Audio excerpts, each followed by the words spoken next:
Hello and welcome to my channel entertaining words world of entertainment. आज हम बात करेंगे director S Shankar. S Shankar एक बहुत ही पॉपुलर और रिलायबल नाम है तमिल फिल्म इंडस्ट्री में। फिर उनकी फिल्में हिंदी में भी डब हुई और उन्होंने एक से एक बड़ी हिट फिल्में दी हैं। अगर 1993 से जब से उन्होंने अपना डायरेक्शन चालू किया है, जेंटलमैन हो गई, कादलन, इंडियन, ये हिट फिल्में थी। फिर आप अनियन ले लें, उसके बाद शिवाजी द बॉस, उसके बाद एंथिरन, उसके बाद ननबन, उसके बाद आई, उसके बाद 2.0। यहाँ तक कि हर फिल्म उनकी बॉक्स ऑफिस पर सुपर हिट रही थी। उनकी जो फिल्म 2.0 थी ये 2018 में आई थी, इसमें रजनीकांत और अक्षय कुमार दोनों थे। उसके 6 साल के बाद आई इंडियन 2, जो सीक्वल थी इंडियन की, जो 1996 में आई थी। बहुत एक्सपेक्टेशंस थी इंडियन 2 से सॉरी, लेकिन अनफॉर्चुनेटली ये फिल्म बॉक्स ऑफिस पर पूरी तरह से पिट गई। बहुत सारी एक्सपेक्टेशन थी। ये जुलाई 2024 को रिलीज हुई थी। एक होता है फिल्म फ्लॉप होती है मंडे से, बट जिस तरह से इंडियन 2 फ्लॉप हुई थी, फ्राइडे अच्छी ओपनिंग मिली, सैटरडे जो डे 2 है हमेशा फ्राइडे से अच्छा बिजनेस होता है या एट पार ऑफ फ्राइडे होता है, फ्राइडे से भी नीचे था। Sunday was much lower. तो ये एक अजीबोगरीब इंसिडेंट हो गया इंडियन 2 के साथ और फिल्म गिरती ही चली गई और आधा पैसा भी नहीं निकाला जो उसे बनाने में लगा था। और उसके बाद सारी उम्मीदें आकर टिक गई एस शंकर की अगली फिल्म गेम चेंजर में, जो जनवरी में रिलीज होनी थी on the occasion of Makar Sankranti. Unfortunately ये फिल्म भी कोई कमाल नहीं कर पाई। बहुत एक्सपेक्टेशन थी इस फिल्म से। रामचरण और शंकर की ये पहली फिल्म थी। फिल्म को अच्छी तरह प्रमोट भी किया गया था।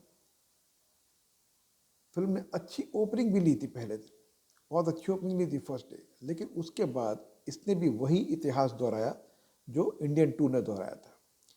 अब ऑल ओवर इंडिया इसने सारी लैंग्वेज में पहले दिन 51 करोड़ किया था, दूसरे दिन करीब 57% का ड्रॉप देखने को मिला, जो कि बहुत बड़ा ड्रॉप है। और थर्ड डे जो संडे था, कम से कम संडे को फ्राइडे के बराबर बिजनेस करना चाहिए था, इसने और 26% का ड्रॉप देखा।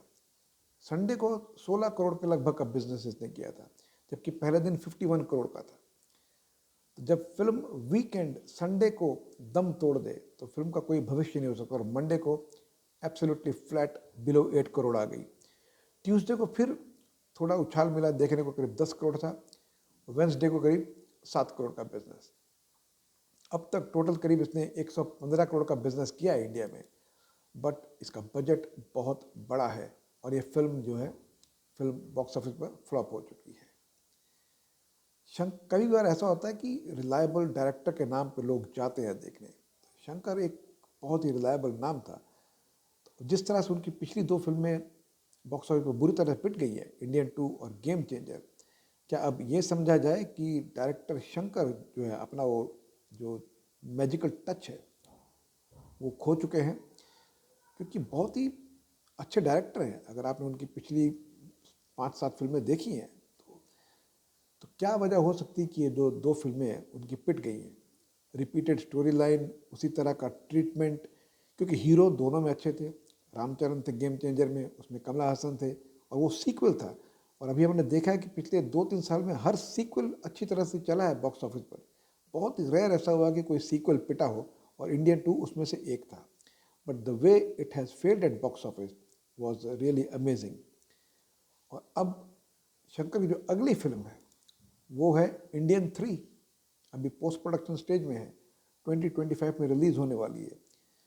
जब आपकी पिछली फिल्म पिट जाए, जो इंडियन 2 फ्लॉप हो गई है, तो आई डू नॉट नो कि इंडियन 3 में कितने लोगों का इंटरेस्ट बचा होगा।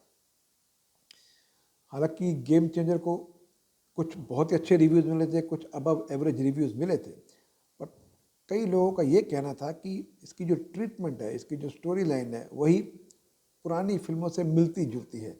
जहाँ सरकार है और हीरो लड़ रहा है उनसे करप्शन के खिलाफ। शिवाजी में भी हमें सेम चीज़ देखने को मिली थी।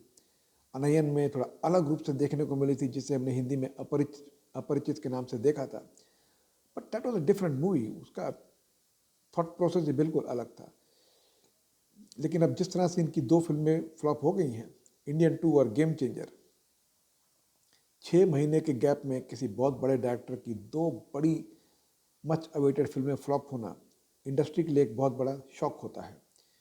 और इंडियन 3 से उम्मीदें वैसे ही बहुत कम हैं। इसके बाद शंकर के पास अभी कोई फिल्म नहीं है डायरेक्ट करने के लिए।